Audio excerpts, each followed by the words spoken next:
لبيك لبيك لا شريك لك لبيك إن الحمد والنعمة لك والملك لا شريك لك. بسم الله الرحمن الرحيم. الصلاة والسلام على رسول الله.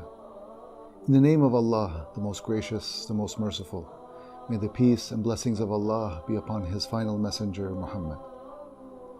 This is a very special time of the year when Muslims make the journey to Mecca, to the house of Allah, to perform the rituals of Hajj. They recite, Labbayk Allahuma Labbayk, Labbayk la sharika laka Labbayk, Inna al-hamda wa ni'mata laka wal mulk la sharika lak. They are saying, O Allah, we are here at your service, submitting to you with all of our hearts, with our whole being. O Allah, we are here. We are here, Allah, because you have no partners. Indeed, all praise is due to you. All blessings are from you, and to you belongs the sovereignty of the whole dominion. The Hujaj keep repeating these words over and over. And you know why? It is actually the core of Islam. It is the foundation of Islam. It is what we call the word of Tawheed. It is actually the same meaning of La ilaha illallah, or there is no deity except Allah. When we say there is no deity except Allah, what we are saying and committing to is, O Allah, here I am at your service. I'm completely submitting to you. I'm submitting to you lovingly, with full acceptance, and I'm submitting to only you. There's no other that has authority over me, not man-made laws, not my culture, not even my own desires. O Allah, I submit only to you. This is a submission and obedience to Allah. It is the core of Islam. And this what is repeated over and over during Hajj. Labbayk Allahuma Labbayk. To illustrate and teach us what is this submission, Allah has chosen the story of Ibrahim alayhi salam, and actually his family. And this is intimately linked to the rituals of Hajj. Before Ibrahim, Mecca did not even exist. It was a barren area in the middle of a hot and scorching desert, in the intersection of some valleys. So how did Mecca become the thriving city that we know of today?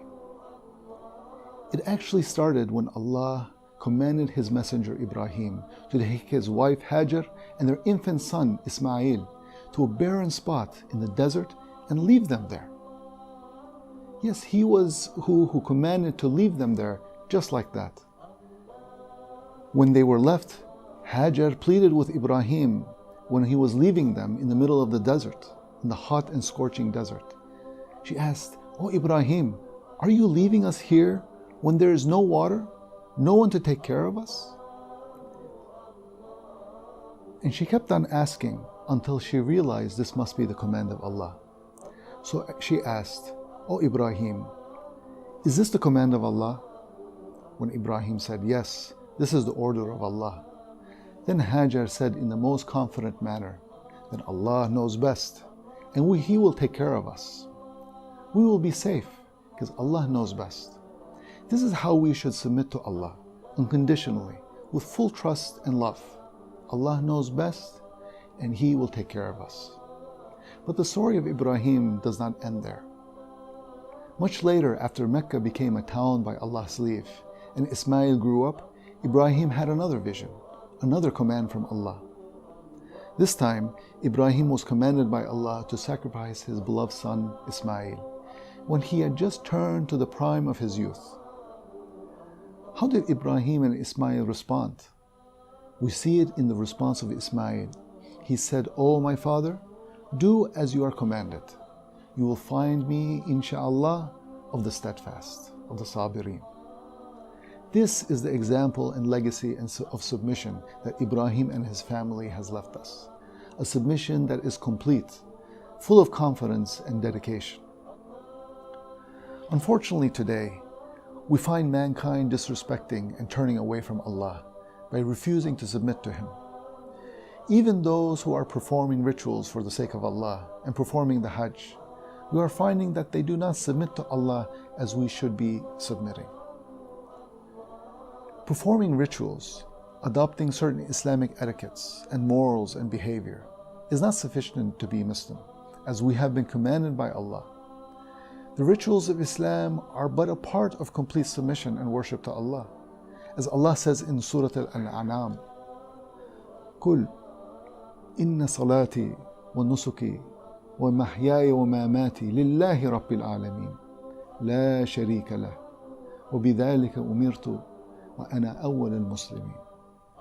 So Allah says, say, indeed, my prayer and my rituals of sacrifice, my living and my dying are for Allah, Lord of the worlds.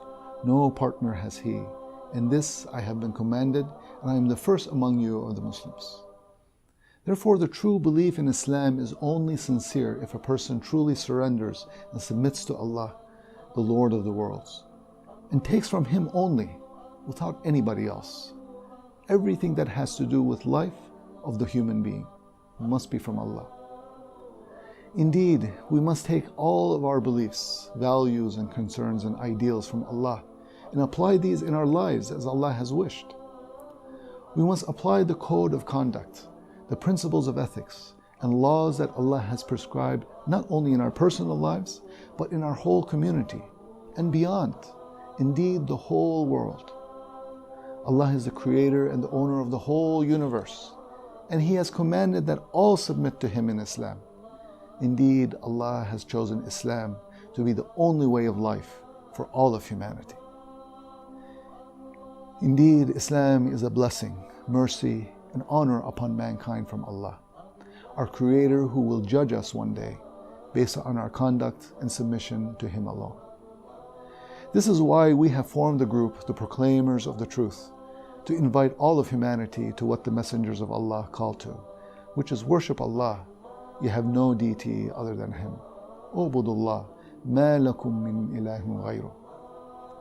The goal of our call is to get people to abandon worshipping servants, to worshipping Allah alone without partners, and to devote our lives to Him alone. Our group calls people to this religion of Islam out of love and sympathy. We wish to save humanity from the misery of this world and from an evil end. Our group also follows the footsteps of Allah's Messenger. May Allah's peace and blessings be on him. So we have to be patient and sympathetic with people. And this introduces them to their true Lord so that they may love Him and truly follow His orders in all the affairs of their lives. Our group rejects the use of violence in the call. We do not cancel the judgment of jihad in Islam. However, every obligation in Islam has a proper stage and methodology. And finally, we sincerely hope that all of mankind will heed the invitation to their Lord, to submit to Him in love and respect, just as Ibrahim, Musa, Isa, and Muhammad, and all the other messengers of Allah have submitted. May Allah's peace and blessings be upon them all. And our final supplication is in praise of Allah. Alhamdulillahi Rabbil Alameen.